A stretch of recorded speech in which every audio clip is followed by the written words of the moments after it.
Marketers have been doing SEO for seemingly decades now, but are you ready to optimize for AI? Let's dig into it in this episode of Closing Time.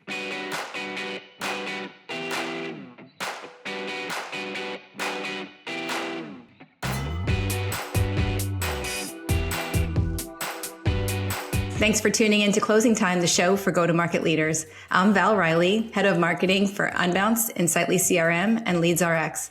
Today, I am joined by Anthony Chiaravallo. He is CEO of Vallo Media, a marketing firm. Anthony, welcome to the show. Hey, Val, great to be here. So let's dig right into this topic. I have to say it's a super hot topic on my team right now. And even though AI search volume is only about 2.5% of total search, I feel like we think those numbers are going to be climbing. Is it too soon to talk about optimizing for AI search? So it's not too soon at all. If anything, it's really the perfect time. And so I like to compare it to the early days of mobile search.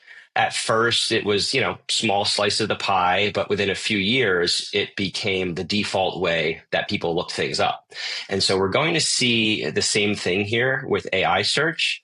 And once people experience the convenience of getting more of a direct conversational answer instead of sifting through, 10 blue links, it's kind of hard to go back. And so the number that you cited, the 2.5%, it may sound small, but that's literally millions of searches every single day that are already happening in this format. And so that number is going to climb really fast as tools like Google Gemini and Perplexity, ChatGPT integrate more seamlessly into daily search habits. And so marketers who are already thinking about AI optimization are going to be the ones with a serious head start when this becomes even more mainstream. I love that. That's very validating for our team right now. I really do like the parallel you painted there because obviously Unbounce is in the landing page business. And when we look at optimization for landing pages on mobile, you're totally right. It was an afterthought initially. And now you look at the percent of search of landing page traffic that comes from mobile devices. And in some industries, it's more than half. So a really good parallel to paint there. So let's zero in on the terminology question, because I've heard this area of specialization called AI engine optimization, which is a little hard to say. And I've been hearing GEO, which stands for generative AI engine optimization. What terminology have you heard? Where do you think we're going to land? So yeah, it's a really good point. There's been quite a few terms thrown around already, but the one that is most common right now is the GEO, which stands for Generative Engine Optimization. And I like that term because it's a useful distinction, because SEO, as your listeners may know, it's always been about ranking in a list of links. Whereas GEO is about something very different, making sure your content is cited, referenced, and woven directly into the AI's answer. And so the best way to think about it is this way. SEO is about being found, whereas GEO is about being quoted.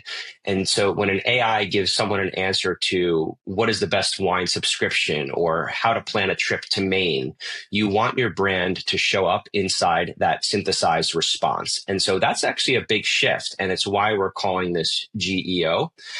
And, for me, I've been in marketing 18 years. I've seen a lot of shifts over the years, social, mobile, programmatic, you name it. But what's happening right now with AI search, it just feels bigger than any of those. We're moving from a world of clicking links to a world where the answer is just given to you. And that completely changes how brands need to show up. And so that's why this concept of GEO is so exciting. It's not, just this evolution of search. It's the next iteration of SEO, and it's a completely new playbook for how marketing can work in an AI first world. Yeah, it's almost exciting, really, where we have been in this game for so long about rankings. And really, there are some players that have had this advantage for years. And it's almost like this is a new frontier where brands can compete in a new way, which I think is pretty exciting. Along that line, it seems to me, the research that I've done is that AI search engines, they have this recency bias. I saw one statistic that said that 95% of what ChatGPT is offering up is based on published data that is less than 10 months old. So that doesn't bode well out there for content marketers who might have some decaying content on their hands. How do you see the recency bias working for or against marketers? So that's a great question. And honestly, it's one of the biggest shifts. So with traditional SEO, you could write an amazing evergreen article. And if it was well optimized, it might sit at the top of Google for years. And so AI search is, to your point, much more biased towards recency. And the freshness and the relevance to the current moment is really more important than ever. And so this is really a fundamental mindset shift that has to change. You can't just set it and forget it. And content has to be this living and breathing thing. It's updated, refreshed, republished regularly. It's honestly, for marketers, it's more like running a newsroom or a magazine than just writing a static guide. And this means that marketers will need to invest, more time and resources in continuous content creation and updates, and not just these sort of one-off projects.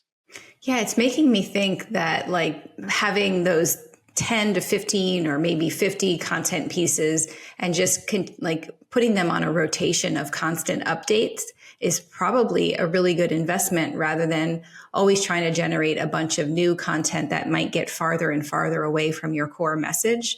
That's just one philosophy, the stuff that keeps content marketers up at night. That's just one approach. I was like, well, maybe that's the right approach. But it's truly exciting times because, we all can just, explore new areas, new ways to kind of crack the code on these engines. So and you could see it as exciting or frightening. Absolutely. Yeah. So sites like Wikipedia, Reddit, and Forbes, I have discovered are favorites for ChatGPT. I've also seen some of these engines favoring Quora, YouTube, and even LinkedIn. So those are places where content marketers maybe didn't necessarily focus on in the past. What does that mean for marketing teams and agencies? Yeah, so basically it means your brand can't live in isolation anymore, right? It's not just about your corporate blog or your website anymore if you're a content marketer. It's about your brand showing up across the digital ecosystem where conversations are happening. Now, recently, Ahrefs did a study of over 75,000 brands and found the number one predictor of showing up in AI answers was not backlinks or even rankings. It was branded mentions across the web. And so if people are talking about you on LinkedIn, if your research gets picked up in Forbes, if your insights are quoted on Reddit or Quora, that's what the AI is going to notice and also surface. And so GEO pushes marketers to think beyond SEO in the traditional sense. Things like PR, thought leadership, partnerships, podcasts, guest content, all of that suddenly becomes central to your search strategy. And you want to be part of the conversation everywhere AI is looking. Got it. I've also seen a little talk about formatting that AI, and if you think about the results that it serves up, this definitely tracks that GEO or AI search favors content that has concise summaries, short introductory paragraphs, even bulleted content, FAQs. So this sounds like a big adjustment for content teams. Absolutely. So AI models love structure. So the easier you make your content to parse, the more likely it is to be cited. That means, to your point, like you said, short intros that get right to the point, bulleted lists, FAQ sections, key takeaways. It's almost as if your brand is writing a briefing note for a busy executive. They don't have time for fluff. And so what you really want is the essence that's clearly packaged. And, AI is exactly the same way. And so when your content is structured like that, you're not just helping the AI, you're helping the human readers too. And so it's basically a win-win. It's more scannable for humans and it's more digestible for machines. And you need to put yourself in the mindset of your audience. What kind of questions are they asking? How can we provide better answers to those? And that's what's really going to help your brand, show up in these responses. Boy, that's a really good way to think of it. You're briefing an executive. It's almost like the TLDR concept, but like in all of your content pieces. Yep, exactly. You alluded to backlinks just earlier, and I want to touch on that again because it seems like backlinks are maybe lessening in importance. We used to focus so much on the actual link, but it seems like having other websites talk about your content is really what's important now rather than that specific link. Exactly right. So backlinks, they're still part of the picture, but they're not the star of the show anymore. So in the world of GEO, backlinks are becoming a secondary signal. What really moves the needle are the branded mentions and branded anchor text. So in fact, those had the highest correlation with being cited in AI answers. And so instead of obsessing over domain ratings and building links just for the sake of it, I tell marketers, focus on increasing your brand visibility. Get people searching for you by name, get mentioned in the press, get cited by other creators. That's the modern equivalent of link building for AI search. Gosh, that's such a relief because the actual logistics of backlink building and backlink trading was just really a hardship and sort of made me think, well, is this really worth the time and effort? And I'm sort of glad we're shifting away from that. So another winning strategy seems to be original content and particularly research, which is exciting. So I feel like this is really a call out to marketers to start producing original research and publishing it and putting it out in the ether. Do you agree in that strategy? I absolutely agree. And I love this because I came from PR agencies. I built performance marketing teams within the world's largest PR agencies. And so original research is like rocket fuel for GEO.